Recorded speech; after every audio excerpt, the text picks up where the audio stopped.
নমস্কার। আজ আপনাদেরকে পাঠ করে শোনাব প্রভাত কুমার মুখোপাধ্যায়ের লেখা গল্প সতী। চৌরঙ্গী অঞ্চলে বিলাত ফেরতগণের এক ক্লাবের বারান্দায় বসিয়া চারি বন্ধুতে কথোপকথন হইতেছিল। সকলেই প্রায় সমবয়স্ক, তবে কেহই 40-এর নিচে নহেন। সকলেই খ্যাতি, মান ও বিত্ত সঞ্চয় করিয়া সুখে স্বচ্ছন্দে জীবনযাত্রা নির্বাহ করিতেছেন। আজ এই ক্লাবে একটা উৎসব ছিল। সে সকল কার্য শেষ হইয়া গিয়াছে। মেম্বারগণ এইখানেই ডিনার ভোজন সমাধা করিয়াছেন। অনেকে স্ব স্ব গৃহে প্রত্যাবর্তন করিয়াছেন। ইহারাও এই গ্লাসটা শেষ হইলেই উঠিবেন, এইরূপ সংকল্প। এমন সময় ছাত্র জীবনে বিলাতে কে কিরূপ প্রেম চর্চা করিয়াছেন সেই প্রসঙ্গ উপস্থিত হইল।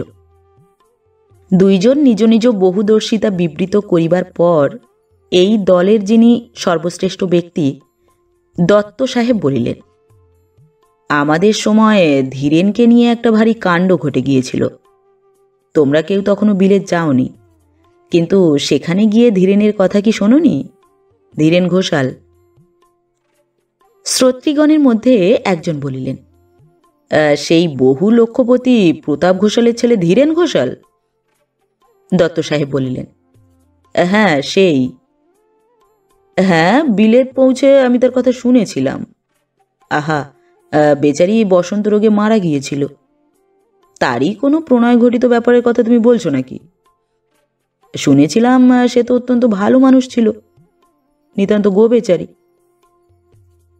দত্ত সাহেব সিগারেট ধরাইয়া বলিলেন, ভালো মানুষ গো বেচারিরা প্রেমে পড়বে না তো পড়ব কি তুমি আমি? রাজহংসের মতো ক্ষীরটুকু খেয়ে নীরটুকু বর্জন করাই ছিল আমাদের প্রথা। কিন্তু সেটা কি সকলে পারে ভায়া? তার কথা সে একটা রীতিমতো বা রোমাঞ্চকর ব্যাপার। কটা বাজল? 11টা। শুনবে সে কথা? সেন সাহেব হুইস্কির গ্লাসে একটা লম্বা চুমুক দিয়ে বললেন, the night is young yet. Dutta সাহেব তখন যে কাহিনী বিবৃত করলেন, আমরা নিম্নে তাহার সার সংকলন করিয়া দিলাম। ধীরেন প্রথমে যখন বিলাতে পদার্পণ করিল, তখন সে একটি জানোয়ার বলিলেই হয়। তখনও টাই বাঁধিতে শিখে নাই। বাঁধা টাই ব্যবহার করিত।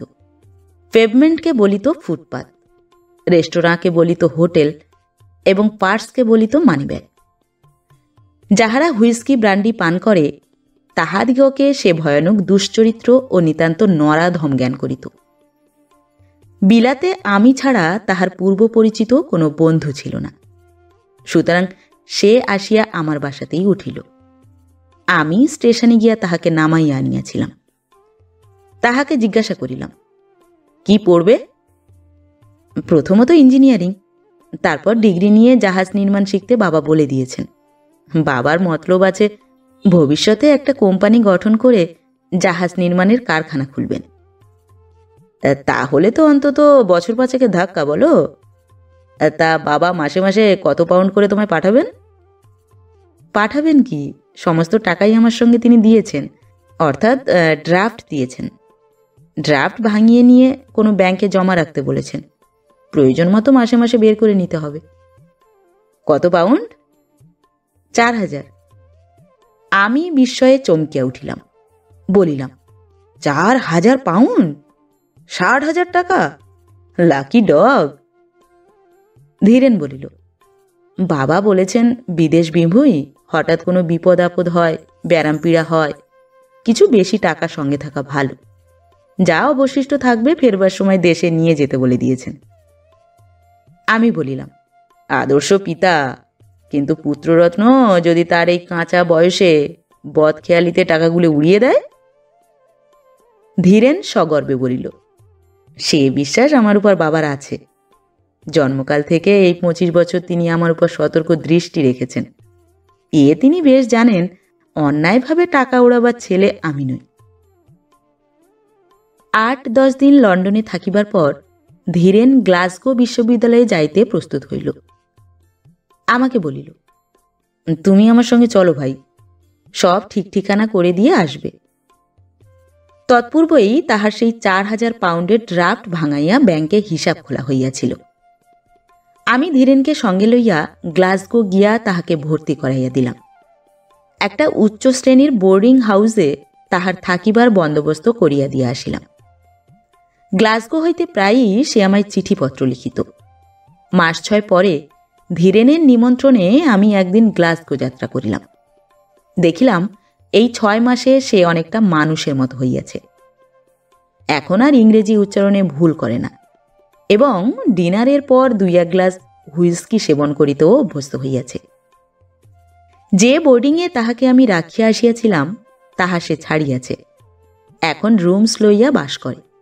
বন্দোবস্ত একটু উচ্চ ধরনের, মূল্যও তদনুযায়ী দিতে হয়।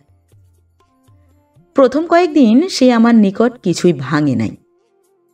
আমার লন্ডনে ফিরিবার পূর্বের দিন সান্ধ্য ভোজনের পর তার বসিবার ঘরে আগুনের কাছে বসিয়া আমরা যখন হুইস্কি খাইতেছিলাম তখন সে আমায় বলিল, দত্ত, আমার জীবনে একটা নতুন ঘটনা ঘটেছে। জিজ্ঞাসা করিলাম, কি ঘটনা হে? সে মুখ টিপিয়া হাসিয়া বলিল, আমি প্রেমে পড়েছি। আমি বলিলাম, বহুত আচ্ছা, মরদ কা বাচ্চা, এই তো চাই। তা ছুরিটা সুন্দরী তো? ধীরেন চটিয়া বলিল, ছুরি নয়, সে ভদ্র গৃহস্থের মেয়ে এবং তোমাদের মতো। আমি বাধা দিয়া বলিলাম, হ্যাঁ হ্যাঁ, আমরা সবাই পাষণ্ড, আর তুমি খুব সাধু তা আমি জানি। তা তুমি কি করতে চাও শুনি? ধীরেন গম্ভীর স্বরে বলিল, আমি তাকে বিবাহ করতে চাই। শুনিয়া আমি একটি শীষ দিয়া 1 মিনিট কাল নীরবে বসিয়া রহিলাম। মনে মনে ভাবিতে লাগিলাম, তাকে, এস প্রেমে জড়ো জড়ো, সখী আমায় ধরো ধরো। শেষে শ্লেষ ভরে জিজ্ঞাসা করিলাম, তাকে প্রপোজ করেছ নাকি?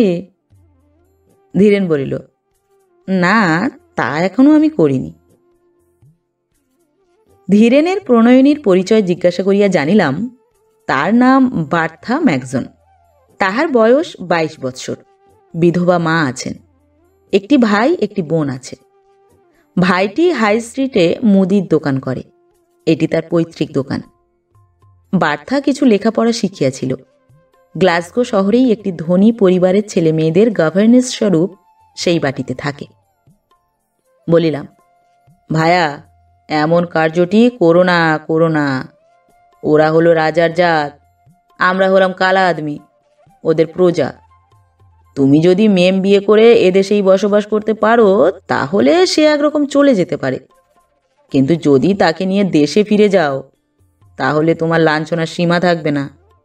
তোমার মা বাপ, আত্মীয় স্বজন সকলেই তোমার ওই মেমকে বিষ নয়নে দেখবেন, আর তোমার মেম দেখবেন সে দেশের ইংরেজ সমাজ কালা আদমি বিবাহ করার জন্যে তাকে অতি ঘৃণার চোখে দেখছে। তোমরা হবে ধোবিকা কুত্তা, না ঘরকা না ঘাটকা। এখনো প্রপোজ করনি, সেই মঙ্গল। সময় থাকতে সাবধান হও। এর বেশি আর আমি তোমায় কিছু বলতে চাই না। ধীরেন দুঃখস্বরে বলিল, পাদ্রী সাহেব, তোমার এ অযাচিত উপদেশের জন্য ধন্যবাদ, কিন্তু সকলকেই তুমি নিজেদের মতো মনে করো না। আমিও এ কথা শুনিয়া একটু চটিলাম বইকি।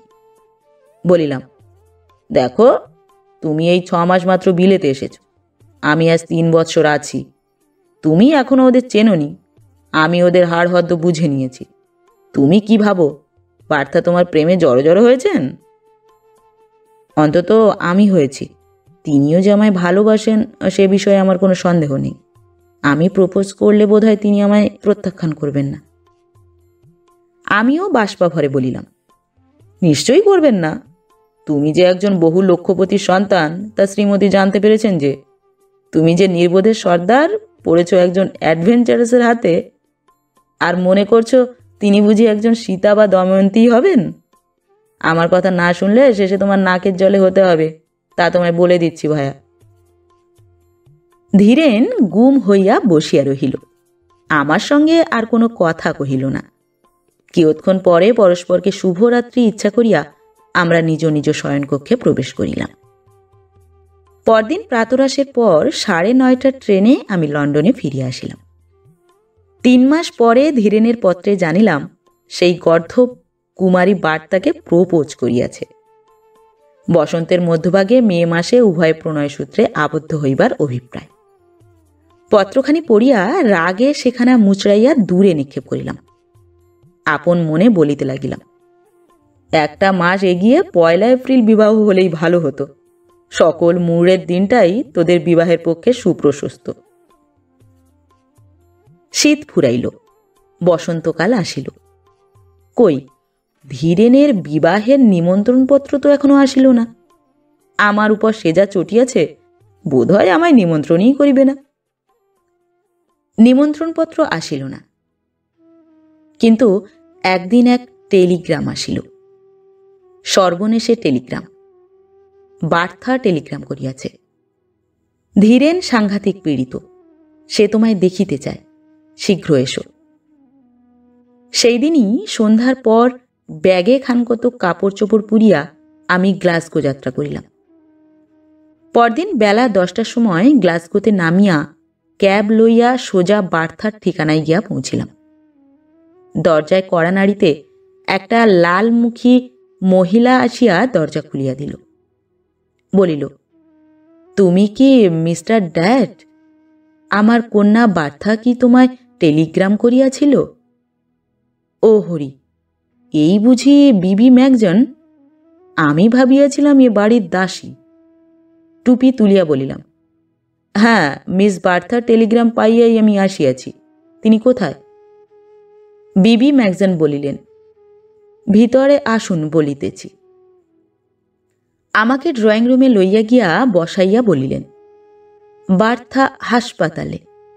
মিস্টার ঘোষাল সেখানে বসন্ত রোগে শয্যাশায়ী। বার্থাই তাহার শুশ্রূষা করিতেছে। আমি মেয়েটাকে কত নিষেধ করিয়াছিলাম, মিনতি করিয়াছিলাম, রাগ করিয়াছিলাম, বলিয়াছিলাম মিস্টার ঘোষাল লক্ষপতির সন্তান, তাহার তো টাকার অভাব নাই, উচ্চ বেতনে ভালো ভালো নার্স নিযুক্ত করিয়া দাও, না হয় আমিও কিছু সাহায্য করিব, ওসব ভয়ানক ছোঁয়াচে রোগ। দেখিলাম বক্তৃতা দীর্ঘ হইবার সম্ভাবনা। বাধা দিয়া বলিলাম, ঘোষাল এখন কেমন আছেন আপনি জানেন কি?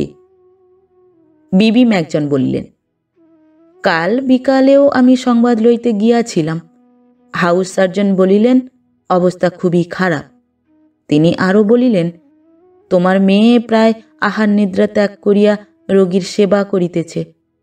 তার ধৈর্য আর সহিষ্ণুতা, তার বুদ্ধির বিস্তর প্রশংসা করিলেন, আশঙ্কাও প্রকাশ করিলেন। যথেষ্ট সাবধানতা লওয়া হইতেছে বটে, কিন্তু তথাপি রোগের বীজ বার্থার শরীরে সংক্রমিত হওয়া কিছুই বিচিত্র নহে। মিস্টার ড্যাড, আপনি আসিয়াছেন, ভালোই হইয়াছে। এখন চলুন দুজনেই যাই। 2 বা 3 ভালো ভালো বহুদর্শী নার্স নিযুক্ত করিয়া বার্থাকে বুঝাইয়া তাহাকে নিরস্ত করি। নহিলে বার্থাকে যদি ওই রোগে আক্রমণ করে, তবে আমার কি হইবে? বলিয়া বৃদ্ধা চোখে রুমাল দিয়া ফোঁপাইয়া ফোঁপাইয়া কাঁদিতে লাগিলেন। আমি বলিলাম, আচ্ছা যাই, চলুন। আমার ব্যাগটা দয়া করিয়া এখন আপনার গৃহে রাখুন, ফিরিয়া একটা বাসা ঠিক করিয়া উহা লইয়া যাইব। বৃদ্ধা বলিলেন, ব্যাগ দিন, দয়া করিয়া 10 মিনিট অপেক্ষা করুন, আমি কাপড় বদলাইয়া আসিতেছি।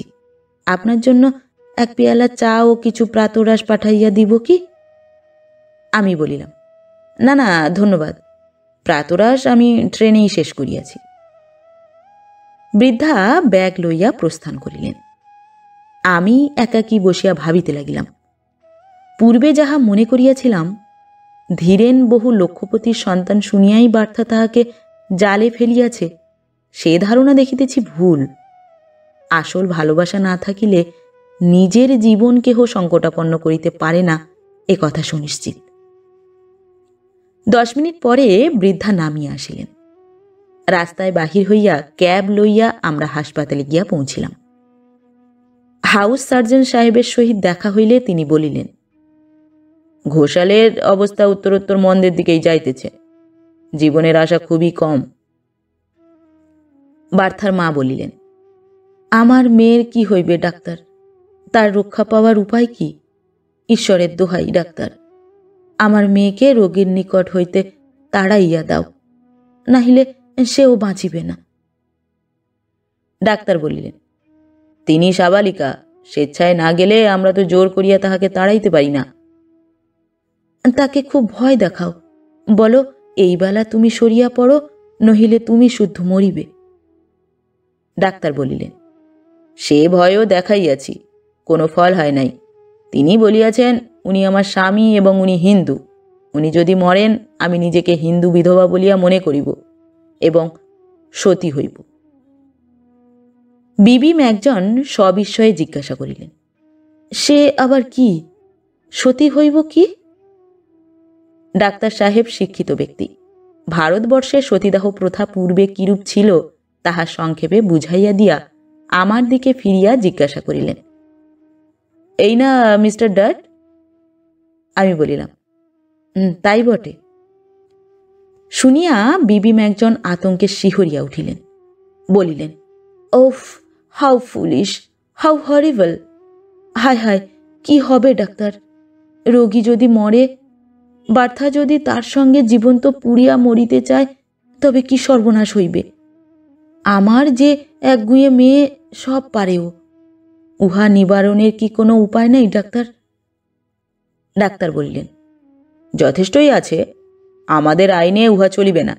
আত্মহত্যার চেষ্টা করিলে পুলিশ গিয়া বাধা দিবে। থ্যাংক গড বলিয়া বৃদ্ধা একটি স্বস্তির নিঃশ্বাস ফেলিলেন। আমাদের সেখানে রাখিয়া ডাক্তার রোগীকে দেখিতে গেলেন।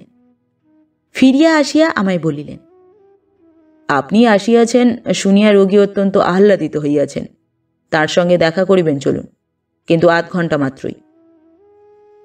বসন্ত রোগীর সান্নিধ্যে কাহাকেও লইয়া যাইতে হইলে যে সকল প্রক্রিয়া ও সাবধানতা অবলম্বন করা আবশ্যক তাহা করিয়া ডাক্তার আমায় ধীরেনের কক্ষে লইয়া গেলেন। তার সারা দেহ কম্বলে ঢাকা, কেবল মুখখানি বাহির হইয়া আছে। সে মুখ আমি চিনিতে পারিলাম না। বসন্ত গুটিকায় তাহা আচ্ছন্ন।